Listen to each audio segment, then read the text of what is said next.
Nada. Tres, dos. Doctora Marilu, de repente la luz que está atrás suyo es.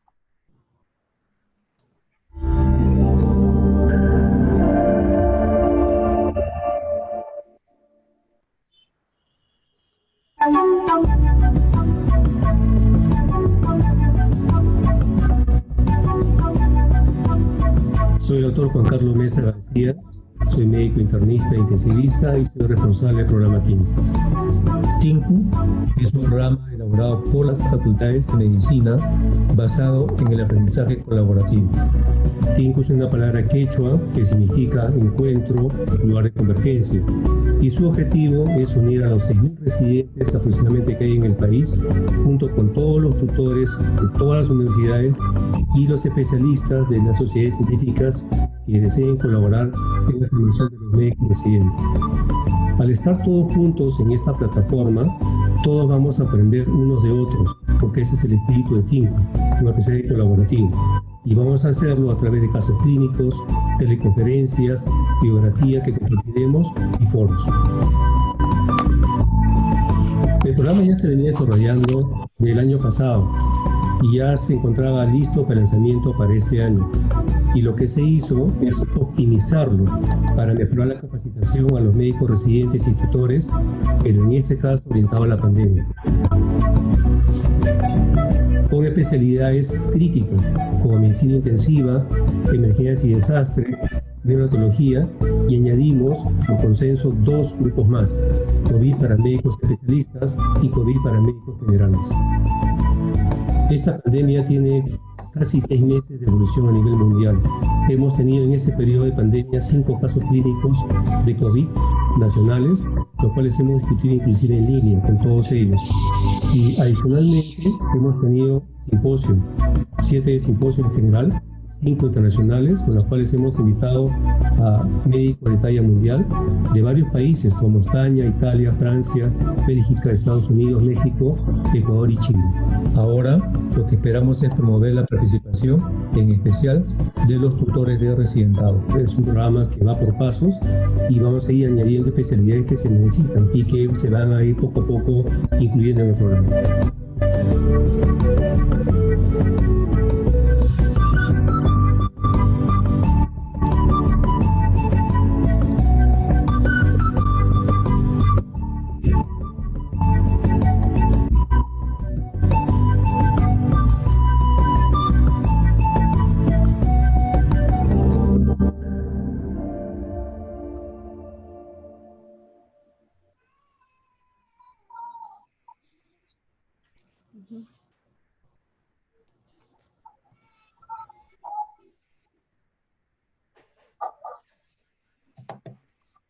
Buenas noches. Empezamos, ¿no? Buenas noches, quiero darles la bienvenida a todos los participantes a esta nueva reunión de TINCU Neonatología. Quiero presentar a la doctora Margarita Yontop. Ella va a ser la moderadora de esta reunión. Margarita. Buenas noches con todos. Muchas gracias por acompañarnos en esta nueva reunión de TINCU. En esta oportunidad, el caso clínico de neonatología estará a cargo de la SEC del Instituto Nacional de Salud del Niño San Borja.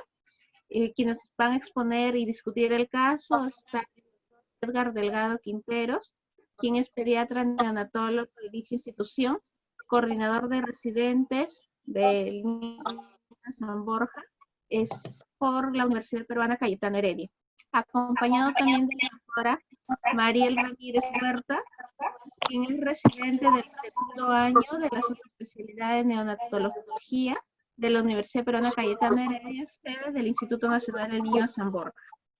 También nos estarán acompañando esta noche 2 médicos destacados que van a ser los panelistas, la doctora Patricia Yaque Quirós, quien es neumóloga pediatra, coordinadora del Servicio de Neumología del Instituto Nacional de Salud del Niño San Borja, quien tiene maestría en Ciencias de la Investigación Epidemiológica en la Universidad Peruana Cayetano Heredia, y también es docente de la Universidad Peruana de Ciencias Aplicadas.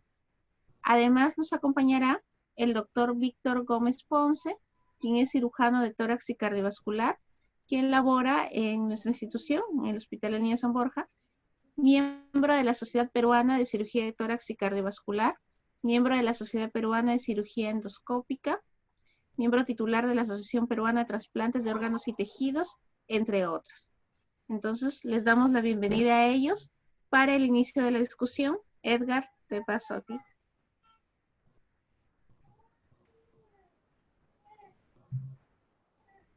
Hola, Hola Edgar, te escuchamos. buenas noches.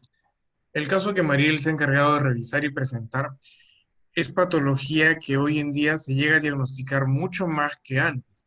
No es que haya más cantidad de casos, lo que pasa es que la herramienta diagnóstica es mucho más precoz y ya se hacen diagnósticos prenatales con los cuales la intervención sobre estos pacientes es mucho más precoz y la toma de decisiones también, porque no siempre una malformación o un CIPAM, como ahora se denomina, va a necesitar necesariamente una cirugía. Esto es algo que se va a revisar con la presentación que va a hacer Mariel y que definitivamente van a puntualizar mucho más Patti y Víctor, que han hecho una revisión bastante extensa durante 5 años, por lo menos, de casos que se han registrado en la institución. Pase, Margarita.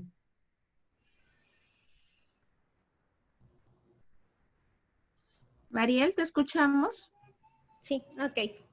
Muchas gracias. Vamos a compartir. Okay. Bueno, muy buenas noches. Vamos a presentar el caso de salud del niño de San Borja, que para lo cual primero tenemos que mencionar la presentación de este caso clínico. Es el poder discutir acerca de la presentación clínica, acerca de los métodos diagnósticos, el tratamiento quirúrgico también de la malformación congénita pulmonar de las vías aéreas. Y entonces comenzamos así, con el relato. Se trata de un recién nacido a término varón de 38 semanas,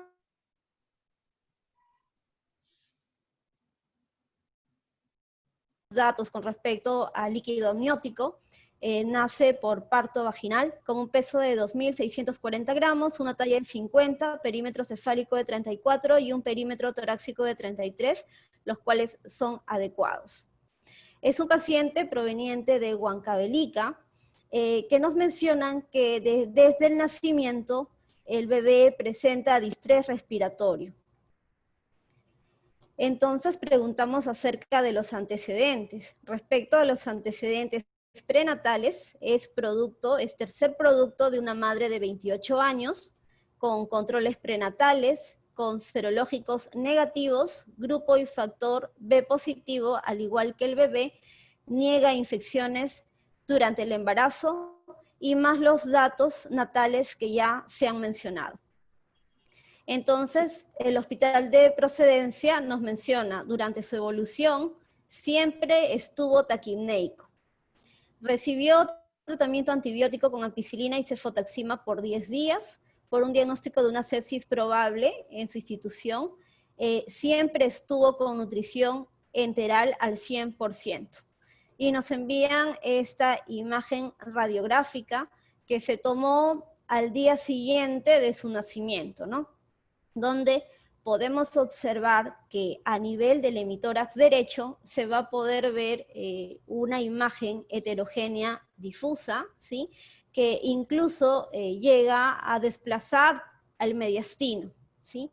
Entonces, con esta imagen, acá tenemos otra más incluso a los 5 días de vida, que todavía es persistente, a lo que adicionamos el distrés respiratorio al nacimiento.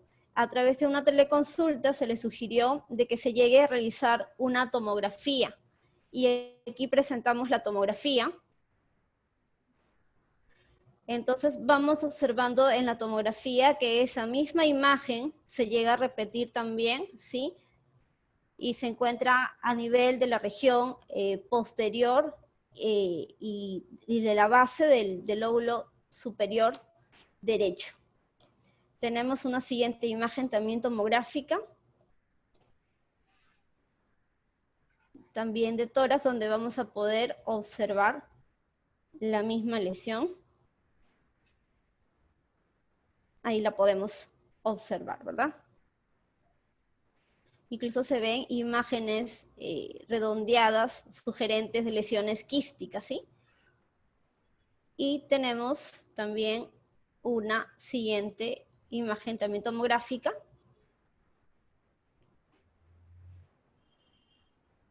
donde también podemos apreciar dicha lesión, ¿no? Entonces, hasta ese momento tenemos el cuadro clínico, que es dificultad respiratoria desde el nacimiento.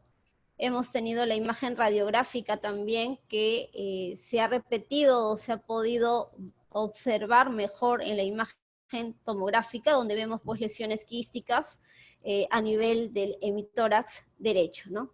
Entonces, retomamos, ¿no? Clínica, dificultad respiratoria desde el nacimiento. Respecto a los antecedentes prenatales, no reportan intercurrencias, tampoco nos mencionan que hay alguna ecografía prenatal que tenga signos sugerentes de esa imagen que hemos visto. Y las imágenes postnatales, ¿no? Que podríamos ver que en la radiografía, pues a nivel parenquimal derecho, veíamos un patrón difuso heterogéneo, y en la tomografía, bueno, una malformación pulmonar en la base del lóbulo superior derecho, ¿no?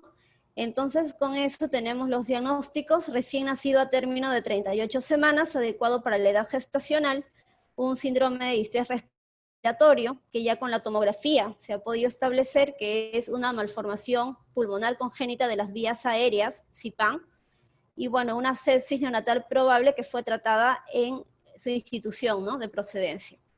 Pero, ¿qué es la malformación pulmonar congénita pulmonar? La malformación pulmonar congénita de las vías aéreas, bueno, antes era conocida como malformación adenomatoidea quística congénita.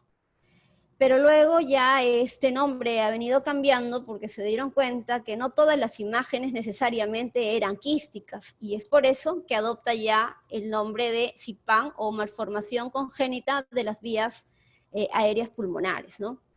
Viene a ser una anomalía rara del desarrollo del tracto respiratorio inferior que va a afectar el parénquima pulmonar, pero también puede verse comprometido la irrigación y o drenaje venoso pulmonar. La incidencia es de 30 a 42 casos en 100.000 niños. Respecto a la incidencia, esta ha venido en aumento, y como mencionaba el doctor Delgado, probablemente sea porque los métodos diagnósticos, los exámenes diagnósticos han aumentado, de tal manera que se ha llegado a diagnosticar incluso desde el estadio prenatal, ¿no? Es decir, a través de la ecografía. Respecto a la epidemiología, bueno, las CIPAN se producen esporádicamente. Su formación no está relacionada con factores maternos como la raza, la edad o la exposición. Y en algunas series las lesiones que se presentan en la infancia tienen una ligera preponderancia, pero masculina, ¿no? Se ha detectado que se da entre 1.25 de 10.000 embarazos, y como mencionamos, bueno, se da del 30 al 40% de todas las malformaciones pulmonares congénitas, y el 30% de los pacientes están en riesgo de hacer insuficiencia respiratoria al nacimiento, ¿no? La irrigación proveniente de la arteria pulmonar y el drenaje venoso va a la vena pulmonar. Tenemos que mencionar que, si bien es cierto, hemos visto una imagen, es decir, que nos dice que es una malformación pulmonar congénita, hemos visto que en el caso de nuestro paciente, pues ha estado sintomático, pero también es cierto que a veces se puede dar de manera asintomática, y puede ser un hallazgo estos exámenes que hemos visto, ¿no? Entonces, ¿qué ocurre con este paciente? Él ingresa a nuestra institución cuando tiene 13 días de vida, ingresa con frecuencia cardíaca de 151, frecuencia respiratoria de 76-80, una saturación que estaba en 94%, a un FIO de 21%, ¿no? Y lo que nos llama la atención, bueno, es que la frecuencia respiratoria estaba elevada, es un paciente que a su ingreso pues se ve que estaba, bueno, uno llama la atención su pectum excavatum, el murmullo vesicular se encontraba disminuido en el hemitórax derecho, se veía también retracción subsifoidea, tiraje subcostal con un Silverman-Anderson de 3, y a nivel cardiovascular estaba todo bien, a nivel abdominal tampoco no encontrábamos algo adicional, a nivel neurológico también no había alguna alteración, ¿no? Esta es la imagen radiográfica que le pedimos a su ingreso y pues veíamos una imagen en realidad similar a la que nos enseñaron de su centro de procedencia, donde podemos ver todavía ese patrón difuso, heterogéneo a nivel, se ve en realidad en todo el hemitórax derecho, ¿sí? Y adicional a ello podemos ver el desplazamiento del mediastino también, ¿no? Entonces, tenemos que hablar acerca de la presentación clínica, como les mencioné, puede ser asintomático y puede ser sintomático. En un mayor porcentaje incluso se da de forma asintomática, ¿no? En este caso, en estos bebés que son asintomáticos, tienden a veces a diagnosticarse, pero ya después del nacimiento. ¿Y por qué se da? Es a partir de que comienzan a desarrollar complicaciones, sobre todo principalmente infecciosas, ¿no? O sea, son aquellos pacientes que incluso hacen cuadros neumónicos a repetición, ¿no? Y que se da durante los primeros años de vida. Luego, respecto a estos pacientes asintomáticos, en realidad el riesgo de malignidad de la lesión es extremadamente bajo, ¿no? Pero ahora vamos a ver dentro de la clasificación del CIPAN que hay una que es el tipo 4, en donde sí se va a ver que hay un riesgo de malignidad. Hay también dentro de la clasificación las tipo 1, que en realidad tiene una característica similar a la tipo 4, pero el potencial maligno va a ser menor, ¿no? Entonces, estos pacientes asintomáticos tienen un riesgo de malignización, pero en realidad extremadamente bajo, y en algunos casos no es necesario la cirugía, al menos de inmediato, o en todo caso podría presentarse, sí, realizarse la cirugía, pero de forma programada, es decir, una cirugía de forma electiva, ¿no? Sin embargo, en este otro pequeño grupo de los sintomáticos, básicamente el signo que vamos a encontrar en ellos va a ser la dificultad respiratoria, ¿ya? Que entonces la probabilidad de dificultad respiratoria y su gravedad aumentan con el tamaño de la lesión. Otros predictores ecográficos de dificultad respiratoria al nacer incluyen el desplazamiento mediastínico, como ya hemos mencionado, y bueno, antecedentes también de polidramnios e incluso ascitis. Estos pacientes sintomáticos son aquellos que van a ingresar a cirugía urgente, ¿no? A diferencia de los asintomáticos, donde van a entrar a cirugía, pero de forma programada. Entonces, aquí igualito la impresión diagnóstica, recién nacido término 38 semanas, adecuado para la edad gestacional y un síndrome de estrés respiratorio por el CIPAN. Aquí podemos ver la evolución de nuestro paciente. Él ingresa a los 13 días de vida. Le pedimos sus exámenes, un examen de hemograma que no sugería un cuadro infeccioso, también su perfil de coagulación, el que no estaba alterado, reactantes de fase aguda, que también no eran sugerentes de infección, y un examen de gas arterial, donde en realidad se encontraba aceptable, una acidosis respiratoria, pero que se encontraba compensada. Desde que ingresa, el paciente viene ventilando espontáneamente, pero sí lo que reportaron de su hospital de procedencia es que sí por momentos había que tener la ayuda de la cánula binasal, pero en realidad a un menor flujo, pero con lo que mejoraba sobre todo el patrón respiratorio, porque las saturaciones en realidad se han encontrado entre valores 93 a 100, incluso a veces, ¿no? Era un paciente que desde que llegó se le veía taquineico, sí, por momentos aumentaba el trabajo respiratorio, sin embargo, en otros momentos, en realidad, el patrón respiratorio no se veía en realidad tan alterado, ¿no? O sea, tenía un patrón respiratorio variable. Respecto al resto del examen, como comentamos, no había algo sugerente de otro proceso. Así con nosotros ha estado en la unidad de cuidados intensivos, la cual se le ha estado monitorizando, el aporte oxigenatorio que ha sido con cánula binasal, ¿sí? Y se le pidió también sus exámenes de ecografías, una ecocardiografía del 20 de mayo que fue normal, la ecografía pulmonar, que también nos interesaba ver, donde no había líquido libre en los espacios pleurales, y en lo que sí se observó algunas bandas de atelectasias en la base del hemitórax izquierdo, ¿no? Y la ecografía transfontanelar, que también estaba en valor normal. Entonces, así hemos estado con el paciente, igual era un paciente respiratorio, había que pedirle también un PCR para COVID, el cual salió no reactivo, y como podemos ver respecto a sus saturaciones y sus frecuencias respiratorias, en realidad siempre han sido variables, por momentos se veía así taquineico, ¿no? De tal forma que ya, bueno, acá tenemos una radiografía de tórax, la que pedimos de control, ¿sí?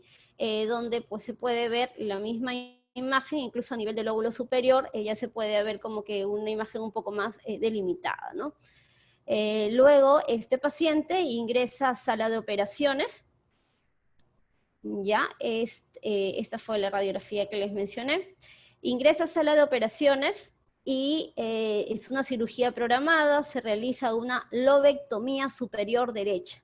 El procedimiento que se realizó fue una toracotomía axilar vertical anterior derecha y una resección del lóbulo superior derecho, y también se colocó un tubo de drenaje, ¿no? Los hallazgos fue que se encontró al lóbulo superior derecho sin adherencias a la pared torácica, y la cisura pulmonar no estaba desarrollada, el parénquima era enfisematoso y buloso, ¿no? Entonces se envió esta zona que se llegó a reseccionar hacia anatomía patológica, con lo cual pues después íbamos a ver específicamente qué tipo de malformación pulmonar congénita era la que presentaban, ¿no? Entonces el paciente sale de sala de operaciones, ingresa a ventilación mecánica a modo AC, pero en realidad con parámetros mínimos. Se le pide un examen de gases arteriales, donde también estaba aceptable. Y lo que podemos observar de esta imagen postquirúrgica es que pues vemos la presencia de neumotórax, ¿sí? Y vemos el parénquima pulmonar que se encuentra disminuido, es decir, es una hipoplasia pulmonar postquirúrgica, ¿no? Entonces el paciente continúa con nosotros, estuvo un día en ventilación mecánica, vimos que estaba con parámetros mínimos, y luego pasa otra vez con cánula binasal, donde las saturaciones también han sido variables, por momentos se mostraba taquipneico, bajaba la saturación de tal manera que han habido cambios de aporte oxigenatorio entre cánula binasal y cánula de alto flujo a lo largo de su estadía, ¿no?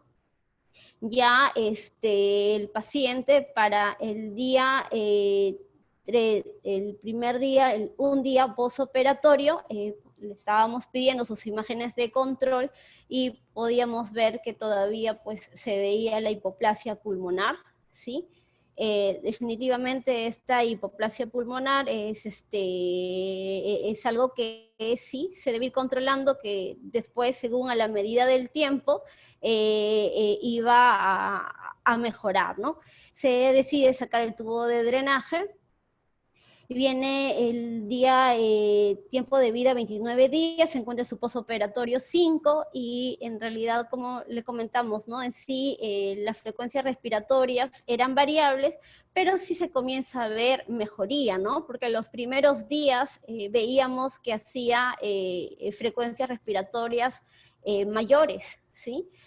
También se veía una mejoría del patrón respiratorio en este paciente, ¿no? Hasta que al día postoperatorio número 8 ya el paciente se encuentra en ventilación espontánea, ¿ya? y las frecuencias respiratorias también variables, pero en mejoría, ¿no? De esta manera, con nosotros se llega a encontrar hasta el postoperatorio 16, donde ya el paciente por el tiempo de vida pues ya alcanza una edad pediátrica y pasa a cirugía pediátrica a hospitalización, ¿no? Nos sale el resultado del informe anatomopatológico, donde nos da como diagnóstico una malformación pulmonar congénita de las vías respiratorias CIPAN de tipo 2. Y para poder clasificar esto, tenemos que mencionar antes algo de la parte embriológica. Como mencionamos hace un momento, la malformación pulmonar congénita viene a estar dada porque va a haber un mal desarrollo de las vías aéreas. Entonces es necesario saber cómo se va a dar el desarrollo pulmonar. Como sabemos, a partir de la edad gestacional de 3 semanas hasta la 6ª semana, que es el periodo embrionario, se va a dar lo que es la formación va a comenzar lo que es la separación del intestino anterior y hacia las vías respiratorias. Con ello, lo que se va a dar es la formación de lo que son la tráquea y los bronquios principales, ¿no? Si es que llega a haber una alteración a este nivel, estamos hablando de que se va a producir una agenesia pulmonar.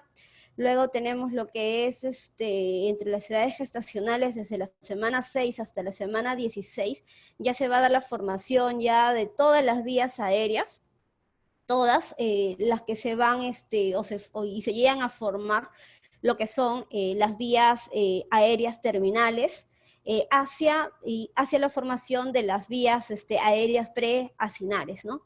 Si es que llega a haber una alteración a nivel de este tiempo de edad gestacional, es lo que va a producir en el paciente de que se desarrollen lo que son las malformaciones pulmonares congénitas, entre ellas pues tenemos el quiste broncogénico y también el secuestro pulmonar, ¿no? Luego hablamos de la fase entre la semana 16 a la 24, que es el periodo canalicular, donde ya se va a hacer posible la respiración y donde una alteración a nivel de esta etapa del desarrollo pulmonar puede provocar lo que es la hipoplasia pulmonar.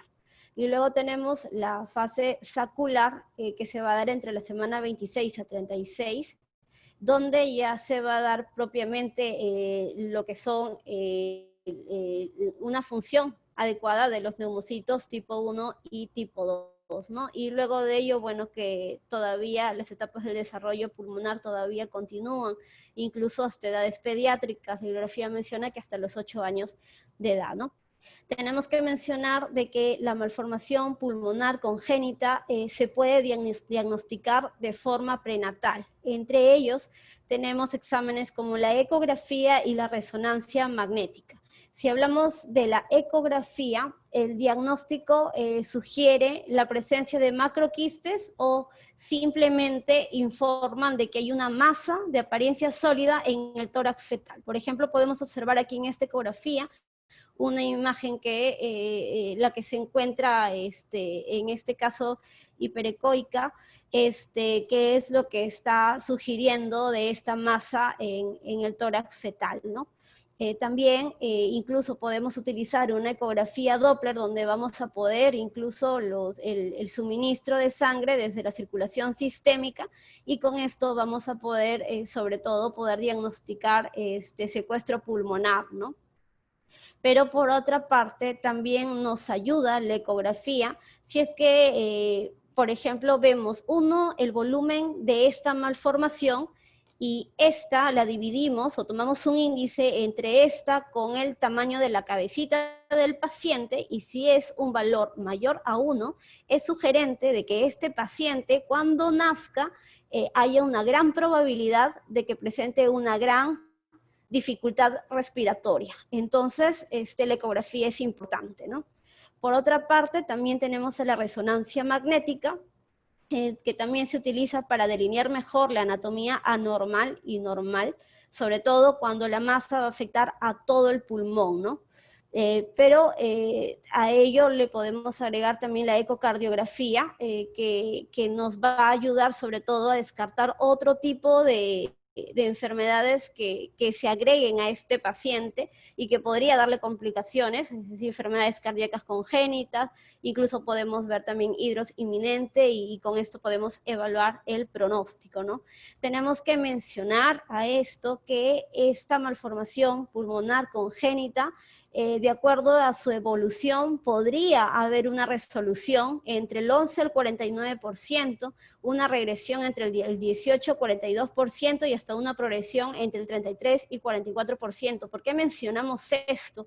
Porque si es que a una gestante se le encuentra que en su ecografía prenatal del segundo trimestre tiene una lesión, su bebé, ¿no?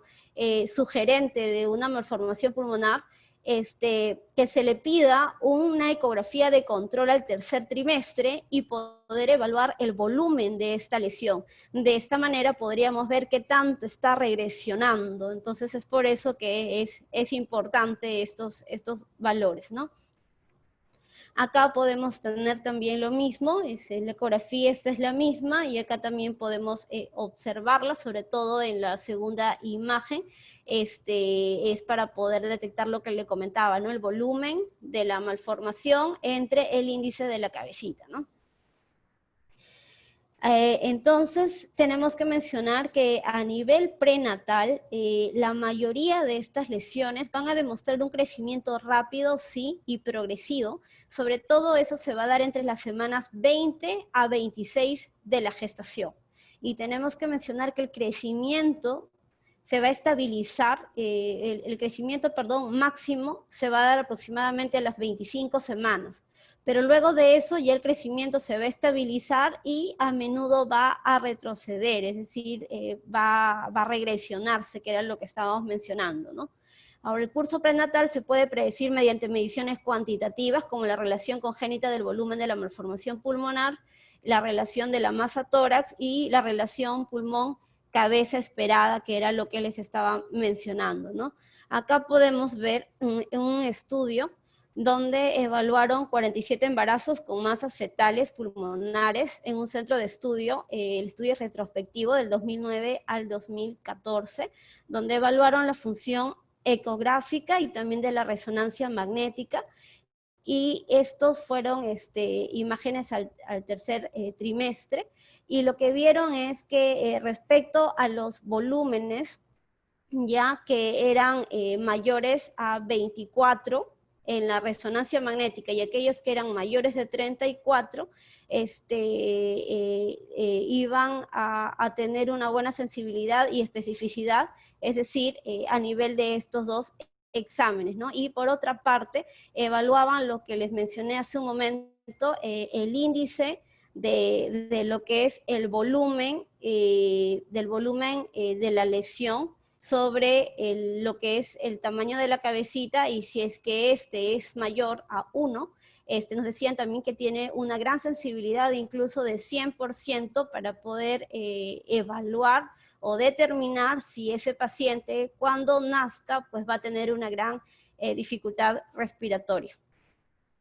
Si hablamos de exámenes postnatales de imagen, mencionaremos que, bueno, inicialmente pediremos una radiografía, la que debe ser pedida sobre todo dentro de las 24 horas de vida. Bueno, lo vamos a solicitar porque estamos viendo un distrés respiratorio en el paciente, y bueno, nos puede ayudar sobre todo en principio para poder enfocar el tipo de malformación, de repente la zona quística, además otros signos, como por ejemplo el desplazamiento del mediastino, que como vimos se veía en nuestro paciente. También podríamos ver una asimetría torácica, ¿no? Pero el examen recomendable es la tomografía axial computarizada, más si todavía este examen lo solicitamos con contraste, y si es que hay la posibilidad de hacer un examen 3D, también nos va a poder ayudar. Esta tomografía se debería hacer dentro de los primeros 2 meses de vida, pero tenemos que considerar que esto es, nos dice en términos generales, porque si el paciente está sintomático, Entonces, más una radiografía de tórax que lo sugiera, como sabemos, en un paciente sintomático, el tema es de si debe entrar a sala de operaciones, ¿verdad? Entonces es necesario solicitarle la tomografía para poder determinar su ingreso a sala de forma urgente, ¿no? Acá podemos encontrar los grados de desarrollo interrumpido. Mencionamos que las malformaciones pulmonares congénitas van a ser producto de un mal desarrollo pulmonar, ¿no? Entonces, de tal manera vamos a poder ver tres categorías, ¿no? Una que es la agenesia pulmonar, tenemos también la aplasia pulmonar y la hipoplasia pulmonar, ¿no? En la agenesia pulmonar lo que vamos a ver es que hay una ausencia completa del parénquima pulmonar, que bien puede ser de un pulmón o incluso pueden ser de los dos parénquimas pulmonares, ¿ya? Y que también vamos a ver involucrada o va a estar alterado también los bronquios y también la vasculatura pulmonar. En el caso de una aplasia pulmonar, lo que vamos a ver es que se va a encontrar comprometido la vasculatura pulmonar y parenquimal, pero vamos a encontrar que todavía un bronquio rudimentario todavía va a encontrarse presente y que adicional va a encontrarse hacia una bolsa en ciego, ¿ya? Y una hipoplasia pulmonar, donde vamos a encontrar también un bronquio rudimentario que se va a encontrar y vamos a encontrar también que puede estar disminuido por ejemplo, las vías aéreas, los alveolos y también el sistema pulmonar a nivel de los vasos pulmonares, ¿no?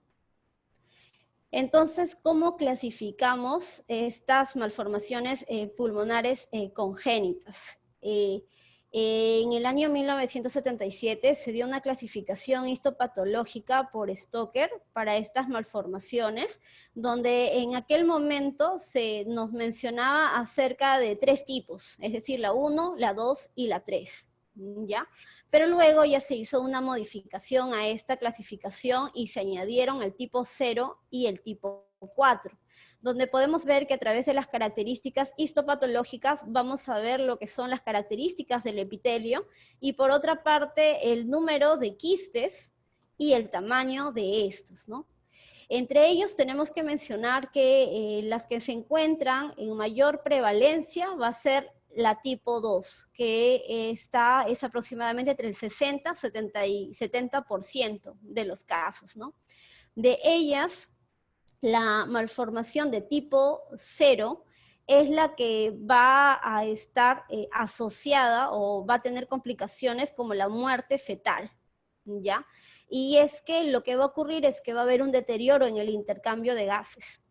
La que se encuentra en segundo lugar como mal pronóstico o a complicaciones asociadas es la tipo 3. Es por eso que es la más grave después de la 0, ¿no? Porque como mencionamos, en la 0 es la que genera muerte fetal.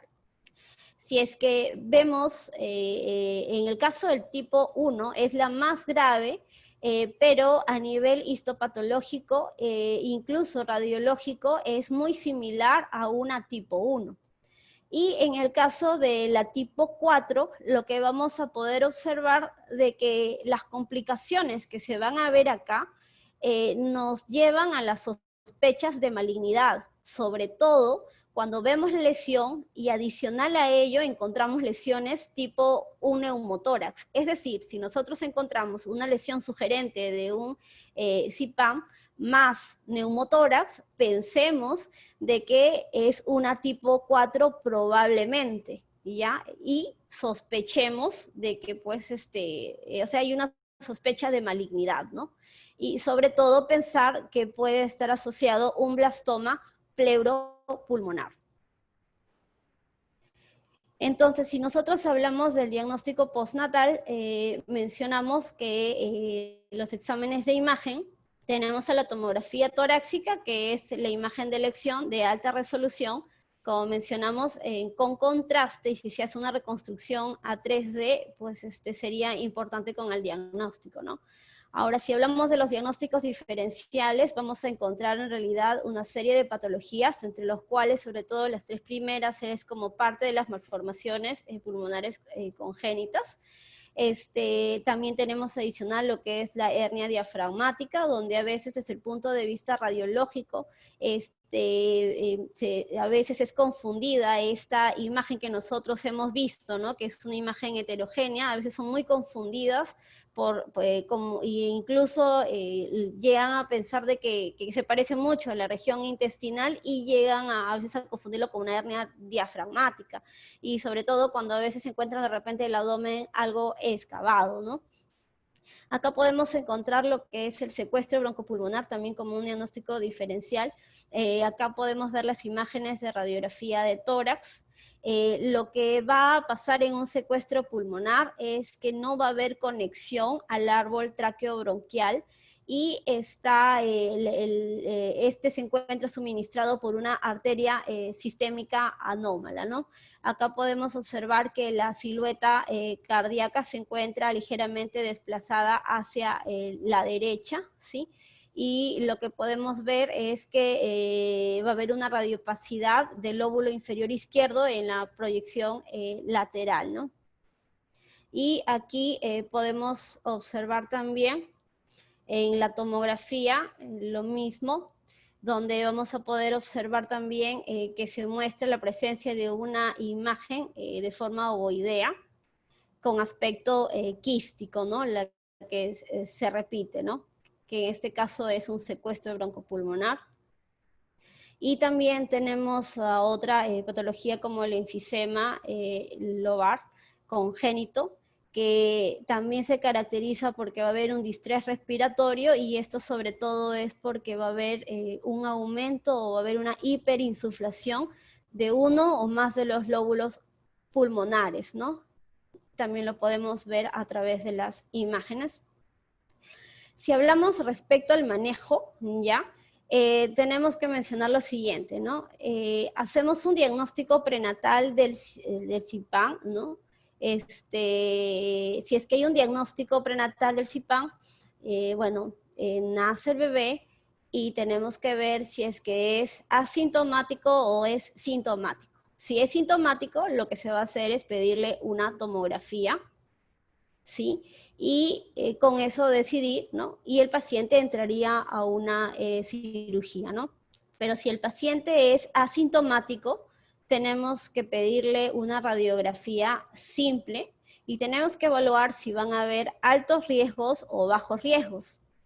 Respecto a los altos riesgos, significa que, por ejemplo, la lesión es muy extensa, y muy extensa significa que que la lesión es mayor al 20% de todo un hemitórax, o otro, que hayan factores de riesgo para el blastoma pleuropulmonar, ¿no? Y si es que los hubiera, pues entonces se tendría que pedir una tomografía también, y con eso el paciente iría a una resección quirúrgica, ¿no? Pero si el paciente tiene bajo riesgo, es decir, las lesiones son pequeñas y no hay factores de riesgo para este blastoma pleuropulmonar, entonces se tendría que dar seguimiento, es decir, observaríamos al paciente y hasta una edad de 6 meses le estaríamos pidiendo una tomografía torácica, y luego tendríamos que ver si el paciente, si se confirma que hay bajo riesgo, o si de repente tiene algún síntoma, ¿sí? Que puede ser que tenga alto riesgo en sus características, ¿no? Si es que pasa esto, pues entonces podría entrar también a cirugía. Pero si es que son bajos los riesgos, que fueron los que ya habíamos mencionado, es decir, la lesión es pequeña, no hay riesgos para este blastoma pleuropulmonar, o si el paciente de repente está completamente asintomático, lo que tendríamos que hacer es observarlo, monitorizar sus síntomas y de repente pedirle imágenes de forma anual, ¿no? Y o otro es de forma electiva, a realizarle la resección quirúrgica, ¿no? Que son después de los 12 meses, es decir, del año de edad, ¿no? Acá, en este estudio, se vio, esto nos nos hace ver el tema del manejo quirúrgico. Sabemos que para poder intervenir quirúrgicamente en este tipo de patología, se puede realizar una toracoscopía o una toracotomía, ¿no? Entonces, en el caso de este paciente le realizaron una toracotomía.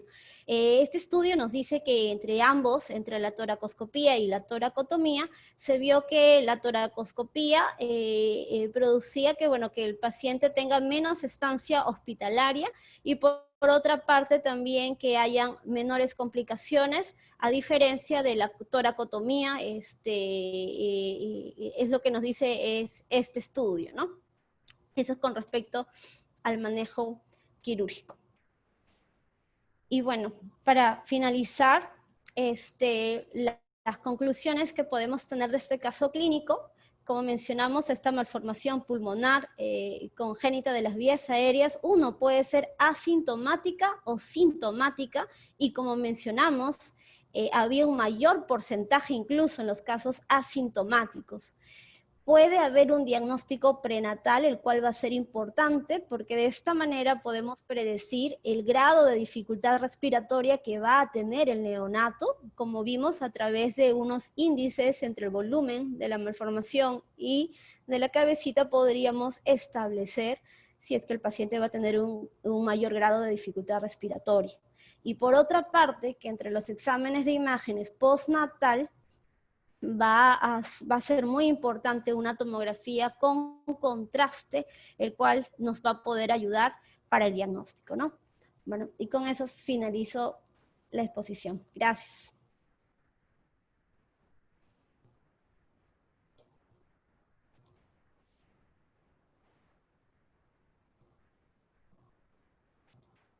Hola.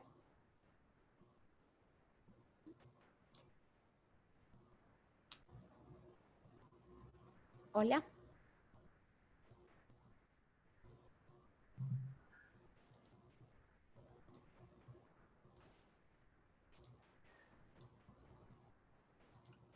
Hola. Sí, Hola. sí, doctor, ¿lo escuchamos? Hola. No quería saber si estábamos. Okay.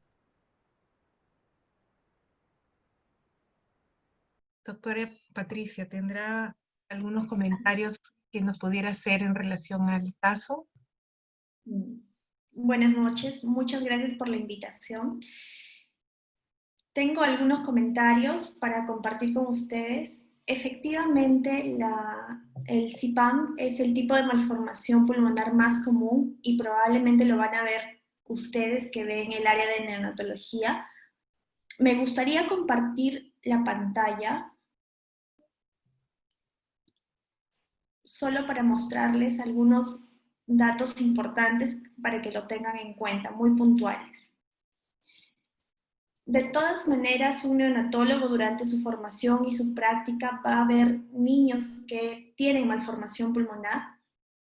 Y fíjense, en este estudio que hemos hecho en el Hospital del Niño en San Borja, el 30% o la tercera parte de todos los casos de CIPAM se diagnostican ya sea en la etapa prenatal o con dificultad respiratoria al nacimiento. Entonces, definitivamente son niños que ustedes los van a ver y los van a tratar.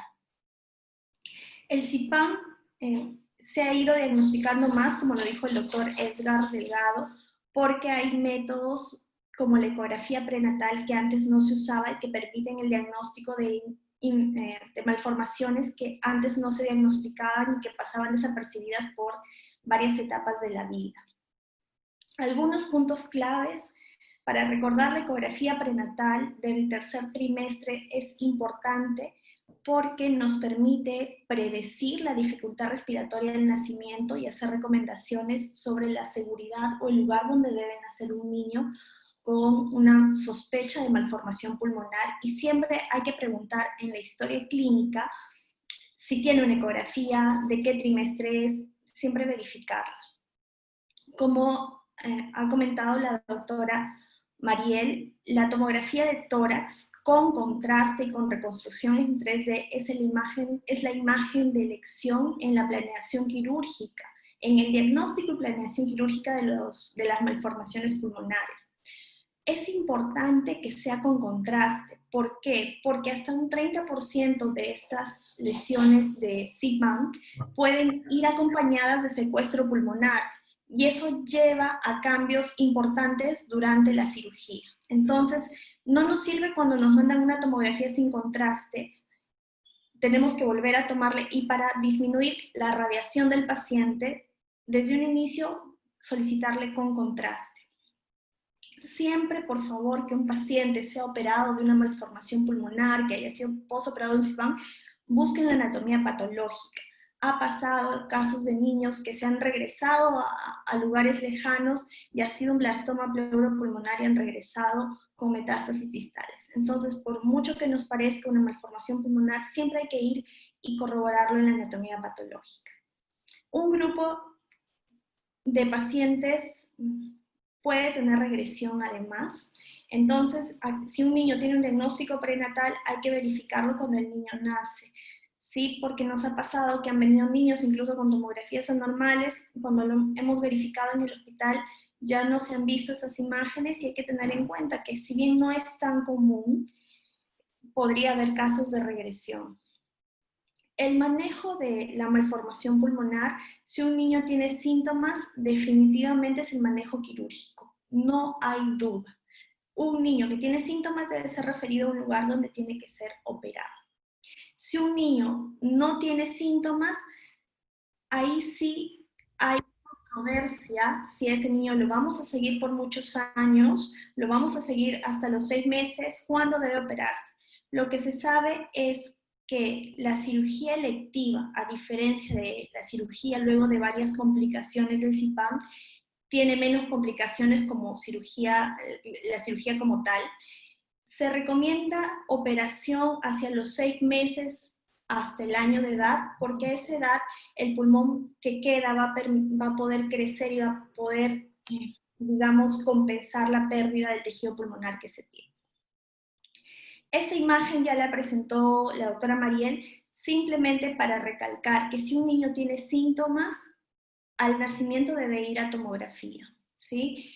Si un niño no tiene síntomas, si la lesión se hace una radiografía de tórax, si en la radiografía la imagen es pequeña y no hay neumotórax o las lesiones no son múltiples o no hay historia familiar de malignidad, este niño puede quedarse con su radiografía de tórax y ser seguida, y probablemente a los 6 meses que se piense operarlo, tomarle recién una tomografía. Las complicaciones luego de la cirugía por CPAM son pocas.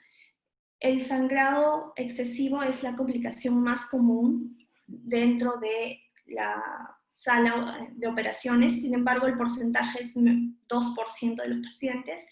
Y el postoperatorio, las complicaciones sí más comunes son la telectasia y la neumonía.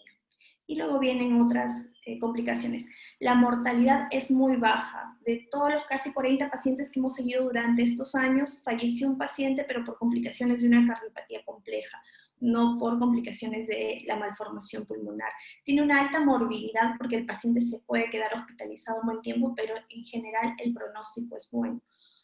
Reingresó solamente un paciente dentro del periodo de 30 días luego de la cirugía. Hay 2 formas de abordaje, una que es mínimamente invasiva y otra que es abierta.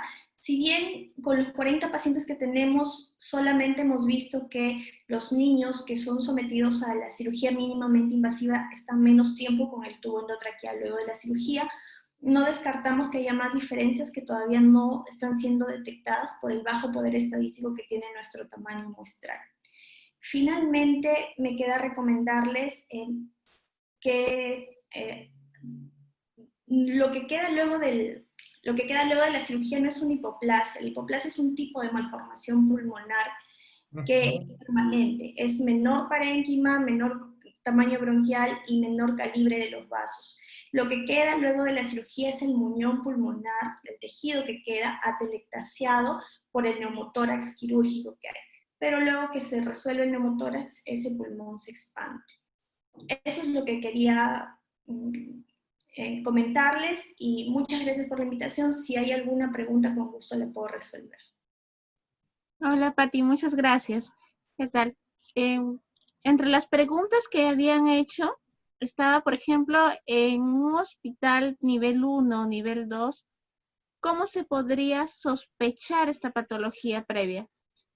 Esto va para ti, Mariel. Por ejemplo, ¿qué es lo que tendrían que tener en cuenta en la clínica, en los signos, en los síntomas iniciales, o cuál sería el diagnóstico diferencial al inicio?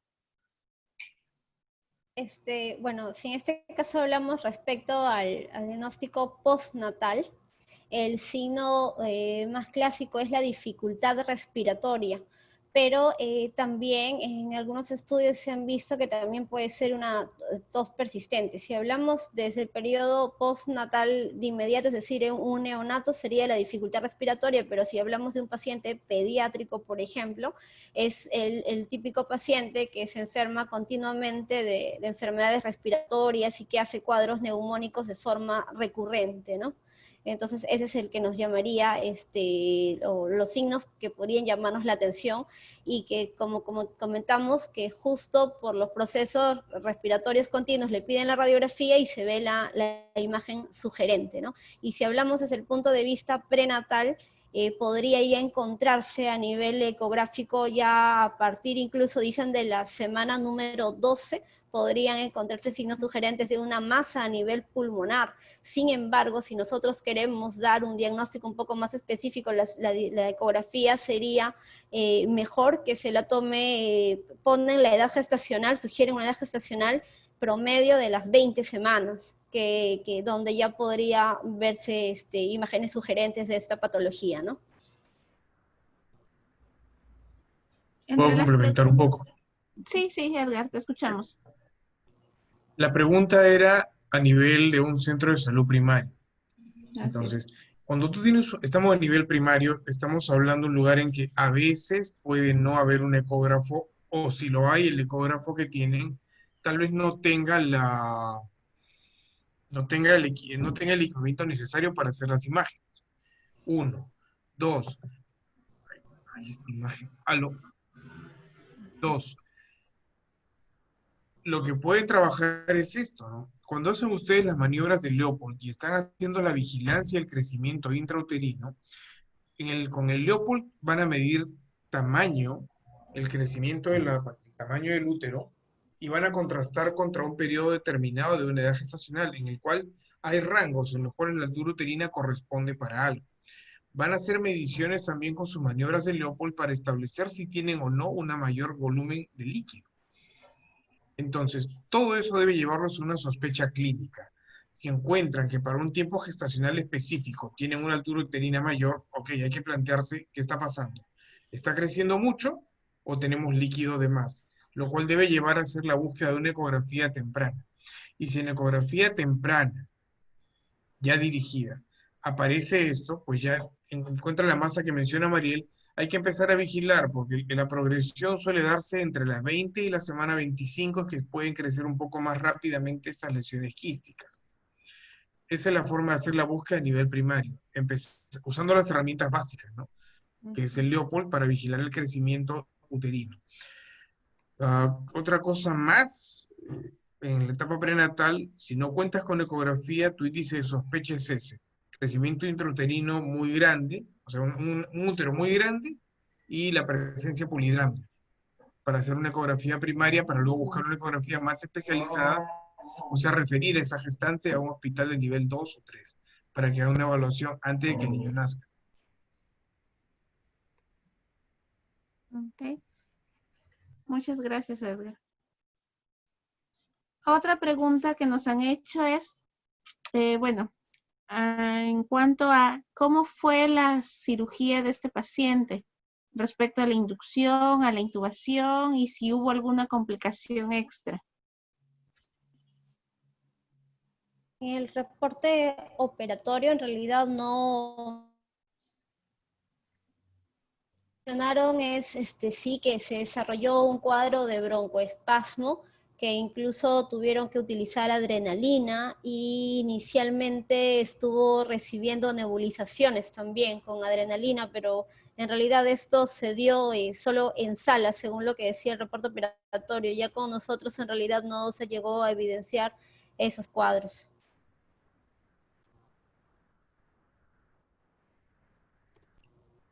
Y sobre la inducción y la intubación, ¿sabes algo? ¿Algo en especial o algo que comentara? No, en realidad no, doctora, no encontré algo adicional, un dato relevante que lo hayan mencionado en el reporte operatorio, no.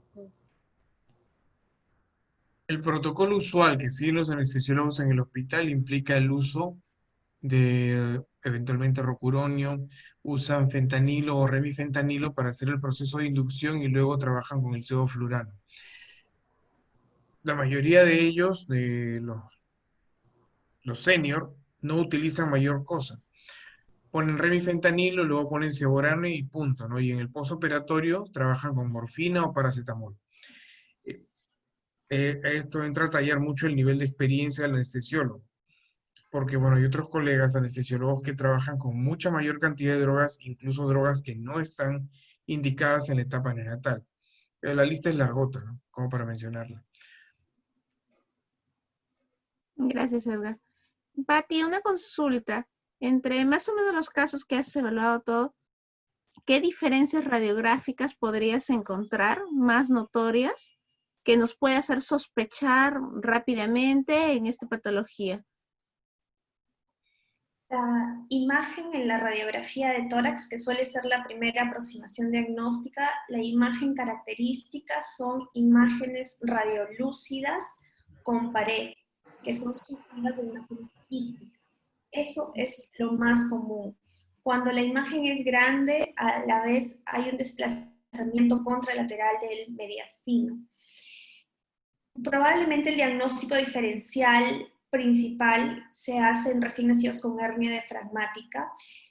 Ahí nos ayudan los exámenes auxiliares si no hay una ecografía prenatal que ya sugiere el diagnóstico, ¿no? Y bueno, probablemente como ustedes también lo manejan, los estudios con contraste por boquita y el estudio de tomografía nos ayudan a diferenciarlos.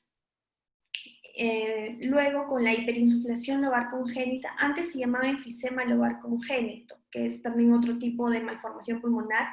Ahora ya no se le llama enfisema porque se sabe que enfisema significa que se destruyen las paredes alveolares y en la hiperinsuflación no hay una destrucción de paredes alveolares, solo que los alveolos se llenan de aire o hay más alveolos. En el caso, ¿cómo diferenciarlos? En la hiperinsuflación lobar congénita no se ven imágenes quísticas. Entonces, eso nos ayuda. Siempre que tengan una hiperinsuflación lobar congénita o sospecha de la misma, el manejo generalmente tratamos de que no sea quirúrgico porque es pulmón sano. Si hay dificultad respiratoria se tiene que sacar ese pedazo de pulmón hiperinsuflado y siempre hacemos broncoscopía en la hiperinsuflación lobar congénita, porque el hecho que los alveolos estén tan insuflados nos indica que hay algo que disminuye la luz del bronquio y que permite que el aire entre pero no salga completamente. Entonces hay broncomalacia asociada y puede haber un quiste broncogénico que esté presionando el bronquio y eso causa la hiperinsuflación. Todos estos diagnósticos diferenciales con tomografía con contraste, que es la misma imagen que se usa para CIPAM, podemos con esta imagen llegar a una resolución o un diagnóstico definitivo. Muchas Margarita, gracias, Pati. Dime. Margarita, quería comentar algo con respecto a la imagen que mostró Mariel del postoperatorio. Y recordando lo que mencionó Pati. La imagen que vimos no era la imagen de una hipoplasia pulmonar. Lo que vimos fue una imagen de un pulmón, de un muñón que está, de un pulmón que está contraído, desplazado por la masa quística que estuvo ahí. Entonces, ¿qué es lo que pasó? ¿Por qué esa imagen persiste durante 2 días consecutivos? Lo que ocurre es que muchas veces el drenaje torácico, cuando es colocado, no permanece o no está en la posición correcta. Y si el drenaje torácico no está en posición correcta, pues definitivamente no va a sacar el aire el neumotórax que está quedando posquirúrgico. No es una hipoplasia.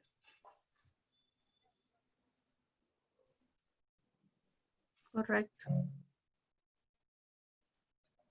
En otra de las preguntas que nos dice Mariel es respecto a la etiología del CIPAM y cuál crees que fue la causa o la etiología en este paciente. Un poco complicado saberlo, pero si tuvo algún factor de riesgo asociado o algo que nos haría pensar en ese problema en este paciente.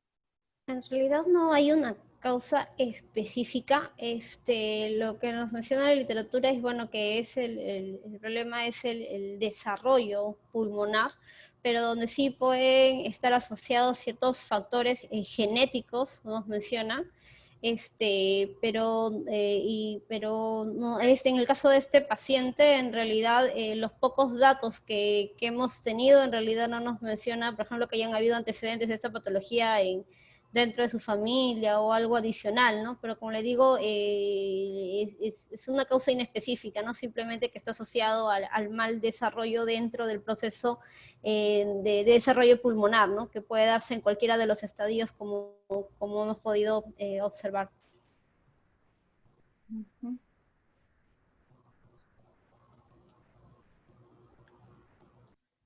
Pati, nuevamente otra consulta sobre, como decía Edgar, en este paciente básicamente no era una imagen de hipoplasia pulmonar, sino en sí de un pulmón contraído. Pero ¿qué tics o qué imágenes, cómo podríamos más o menos diferenciarlo entre un pulmón contraído o un hipoplásico? ¿Cómo podrían más o menos ubicarse? En este pulmón, el pulmón hipoplásico es en general un pulmón más pequeño, pero si ustedes ven en esta imagen, es un pulmón chiquito que tiene el borde curvo y hay un montón de aire al lado. Ese es el aire que ingresa dentro de la cirugía, o cuando el tubo está, digamos, alguna de las fenestras del tubo está afuera, ingresa aire. Entonces, es la típica imagen de un neumotórax. Cuando un niño hace un neumotórax por otro motivo, queda un muñón y lleno de aire.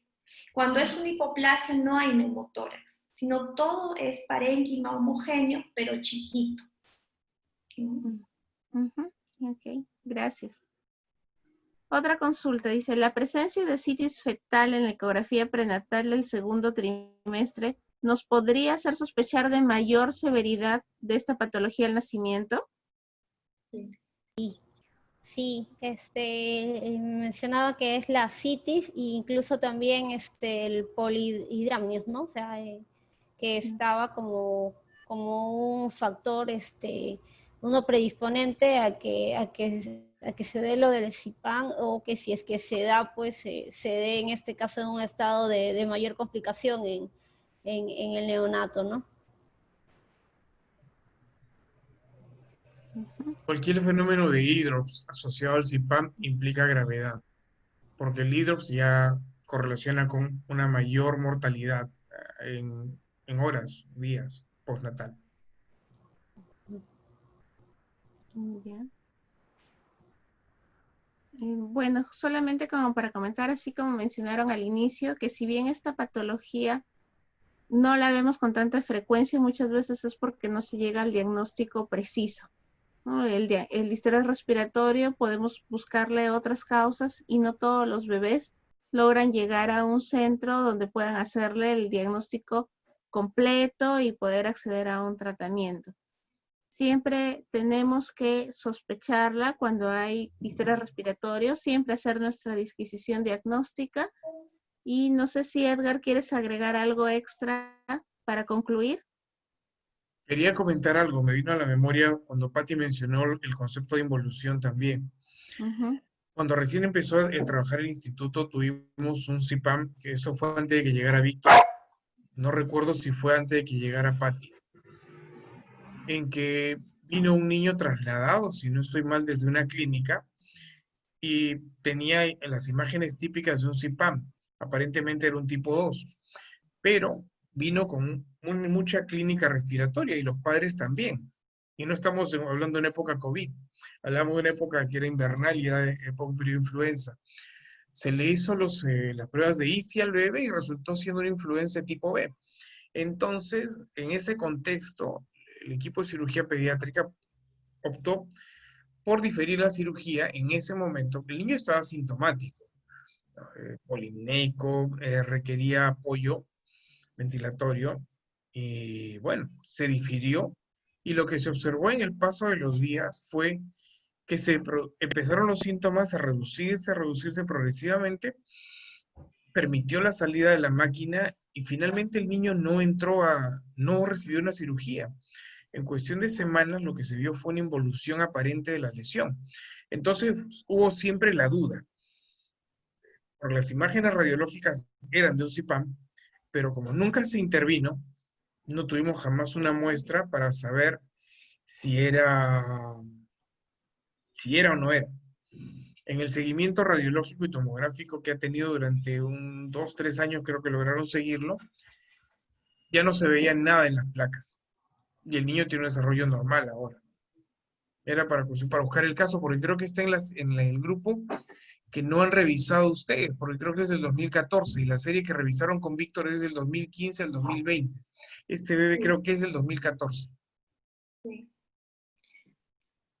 Sí, ha habido unos, que recuerde 2 o 3 casos de niños que han tenido dificultad respiratoria al nacer, han tomado tomografía incluso en su lugar de origen.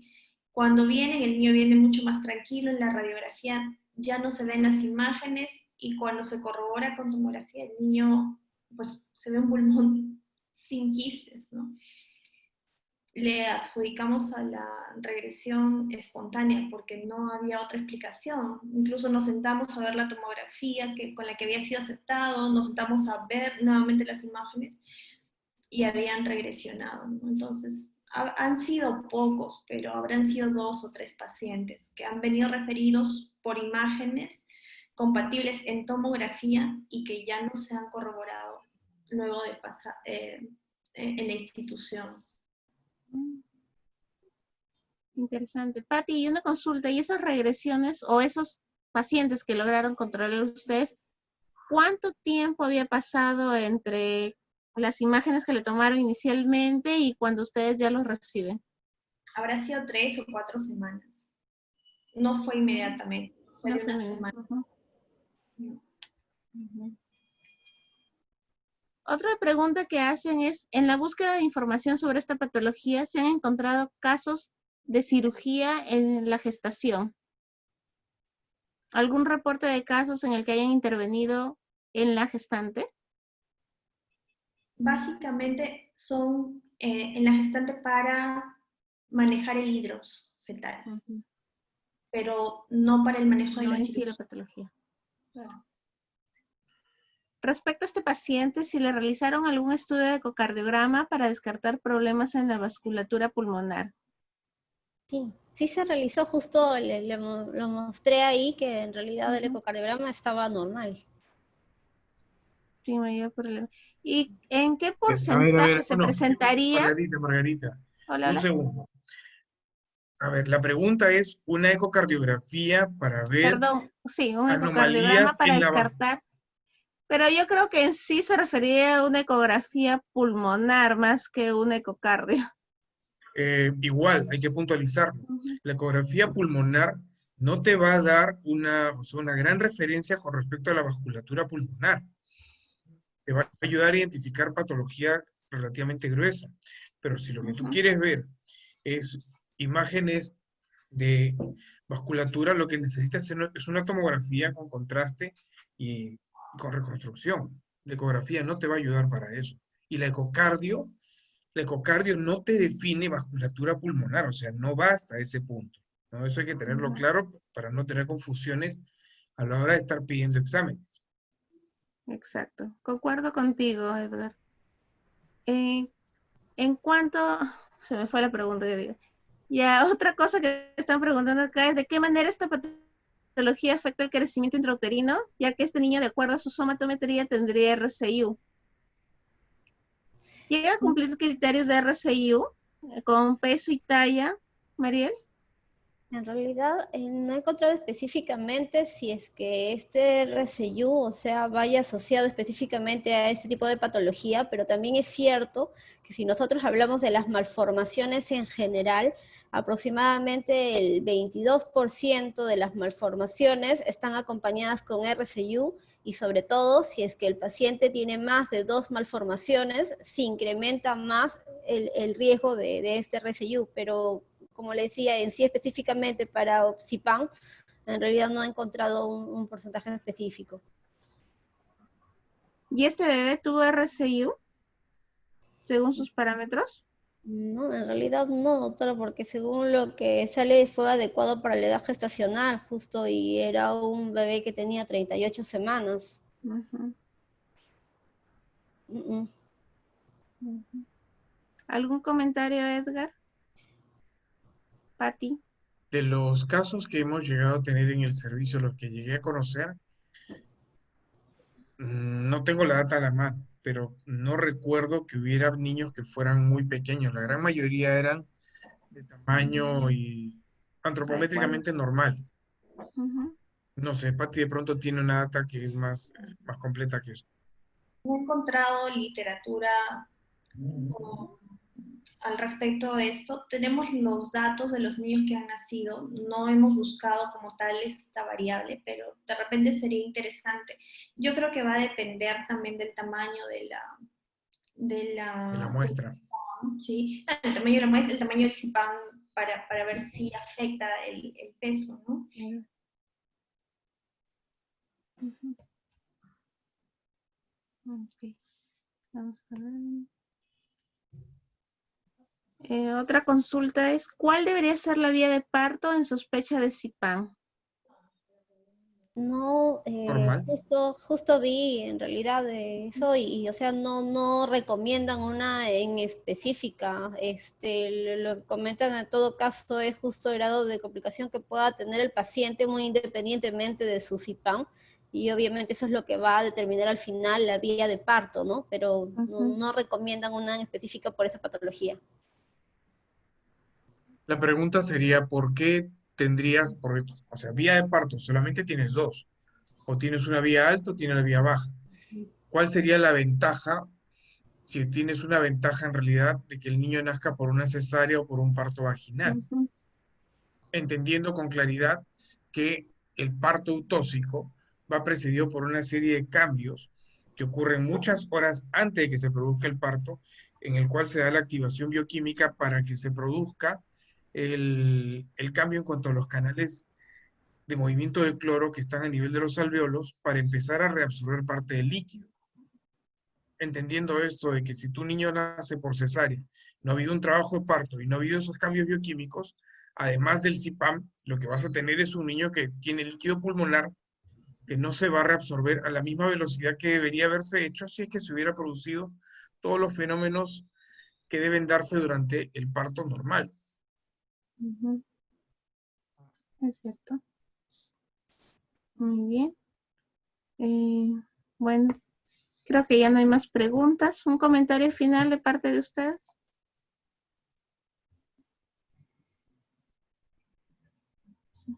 ¿Qué pasa, Edgar? No te veo, Edgar. Bueno, Doctora, creo ya que no veo más preguntas, así es que agradeciendo la presencia de todos ustedes y disculpándonos porque no pudo estar presente el doctor Gómez, tuvo un imprevisto de último minuto, pero agradecemos la presencia de la doctora Patricia Yaque, a Edgar Delgado, a Mariel Ramírez por la exposición del caso clínico y doy paso a Marilu Rospigliosi. Muchas gracias. Gracias, Margarita. Gracias a todos los participantes por sus exposiciones y sus presentaciones, todos fueron muy claras en ellos.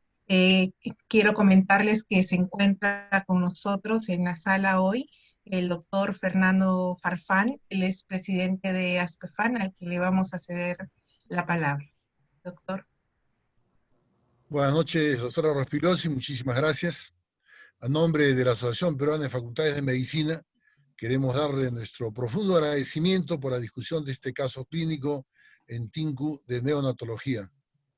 A la doctora Mariel Ramírez, a la doctora Margarita Yontop, al doctor Edgar Delgado, a la doctora Patricia Yaque y al doctor Segundo Cruz, y en su persona transmitirle también agradecimiento a todo el personal de apoyo para que esta noche a los más de 200 participantes que han estado con nosotros en la plataforma, verdaderamente felicitarlos por esta disciplina académica, cómo han llevado la discusión de este caso clínico. Muchas gracias y buenas noches. Buenas noches. Buenas noches. Gracias, doctor. Muchas gracias. Gracias. Quiero agradecer a la audiencia que nos acompaña todavía hasta este momento. Quiero invitarlos adicionalmente a llenar las encuestas que van a aparecer en vuestras pantallas y asimismo invitarlos a participar en la próxima discusión de caso clínico que se llevará a cabo el mes de agosto, exactamente el día 13 de agosto, y en esta oportunidad tenemos mucha expectativa porque el grupo de residentes de Arequipa van a ser los que van a llevar el caso. Así que la próxima semana estaremos colgando en la plataforma la información del caso para que tengan tiempo de revisarlo y discutirlo, y nos estaremos viendo próximamente el 13 de agosto. Gracias con todos. Gracias, doctores. Gracias, buenas noches. Buenas Buenas noches. noches. Hasta luego, buenas noches. Buenas noches, doctores. Muchas gracias. Muchas gracias, doctor Segundo. Gracias, felicitaciones. Regreso a mi guardia, sorry. Estoy de guardia. Bien, Mariel. Ya, hasta Gracias, luego, doctores, Mariel. y gracias a todos.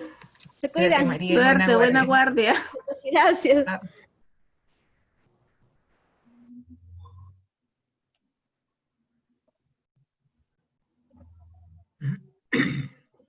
¿Verdad?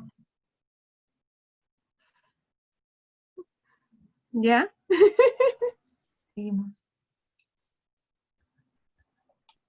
Análisis de postventa. Ay, disculpen que no sé qué pasó con mi conexión. Cuando menos pensé ya no estaba. Con la mía también al comienzo me quedé sin batería y cuando volvió a cargar empezó a recargar todos los programas otra vez. Ah, Yo al inicio no podía conectar por nada. Margarita, me he conectado de la sesión de Mariel. por cierto, todo esto no está saliendo al aire porque si revisan el caso anterior en el Facebook, sale justo cuando yo les digo a ustedes, ¿ya estamos solos? Y todo eso sale en la grabación del Facebook. Y Edgar diciendo, sí, al fin solos. Así ya se cortó la transmisión. Allá, por Chévere. favor, Ahora avísanos. nos No se avisan. preocupen, doctores, que cuando se cuelgue esto va a ser editado al inicio y al final, así que no se preocupen. Allá, Por favor, porque en el edita. anterior sí salimos justo diciendo eso. Sí, no, ya se va a hacer, se le empezó a hacer la presentación y también se le edita al final, no se preocupen. Ok, gracias. Muchas gracias. Que les vaya bien. Qué bien linda la doctora, ¿no? Ah, sí, Pati, Porque ella es sí. neumóloga. Ella es neumóloga. Neumóloga pediatra. Pediatra neumóloga, sí. Bueno, al revés, Linda, pediatra neumóloga. Bien Del claro, Nicolás Rebagliati. Ujú. bien clara en su presentación, me gustó. Y es bien paciente, bien puntual y bien académica, recontra académica. Sí, Así sí, cuando sí, te sí. responde una interconsulta es así bien ordenada, tranquila, no se estresa. Te Bien puede decir, ya interesante, listo, ¿no? este paciente requiere fibro y vamos y lo hacemos, ya está. ¿Y ustedes tienen fibro? ¿A partir de qué edad pueden hacer fibro? ¿O de qué peso, mejor dicho? Ese es el problema. La O más pregunta, de ¿no? 4 kilos. Ah, o sea, realmente están, sí, pues, Está Porque fregado. los prematuritos, nada, no olvídate, entra. no, o sea, no soñar con un prematuro, sino con un chiquito a término, No, digamos. en realidad sí. El único que tiene un broncofibroscopio A con veces. capacidades de ese tipo es la reina de la noche. ¿Quién es ¿Mm? la reina? Ay, Lucho Falcón, pues. Pichito Falcón. Claro. No, Él pero y él su... tampoco puede hacer muy pequeños, ¿ah? No, pero A él muy es el que pequeños te hace no. los más chiquitos, las hace él, porque su broncofibroscopio da para trabajar con tubo traqueal menor a 4. Nosotros estamos Ya, no, obligados con pero, tubo traqueal de 4 para arriba. Con menos no se puede. igual Lucho, no, o sea, son chiquitos que están 3 kilos. No, menos tampoco, ¿ah? O sea, sí tenemos esa dificultad por acá. Nosotros también. Qué interesante. Estuvo bien bonito el caso, me gustó. Sí, muy interesante. Y la gente se animó al final, hizo varias preguntas. ¿Sabes qué? A propósito de una gastrogisis que nos llegó hace 2 semanas, bueno, llegó no con nosotros directamente, sino con los otros, pero igual, o sea, llegó deshidratado. Creo que es importante hacer una presentación y una revisión sobre defectos de pared abdominal, porque esto termina siendo un proceso nacional. Hasta que llegan a Lima 1 día, 2 días, y son 2 días en los que ese niño llega deshidratado. ¿Por qué? Porque sigue manejando el concepto de 60, 80 centímetros kilo día de agua y se olvidan que es una pérdida brutal, de pérdida insensible con esa víscera afuera. Entonces, y a pesar de que se les dice por telemedicina que lo hagan, sigue habiendo tanto miedo que no lo hacen. Tienen miedo de pasarse de agua, ¿no? Y llega el chico chocado en paro renal. Entonces, en algún momento vamos a tener que presentar un caso, ¿no? Probablemente ustedes o nosotros. Claro, sí. Y otro caso que tenemos que revisar es falla renal. Por defecto congénito y las otras, ¿no? Las adquiridas. Claro. Sí, bueno, tenemos que juntar todavía a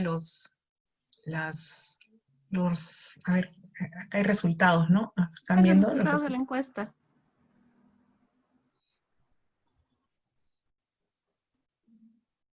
Mira, está, ¿cuánto sale? 69 entre más incluso. Entre muy buena y excelente es 69, ¿no? Sí, 69%. Y especialistas el 34%. O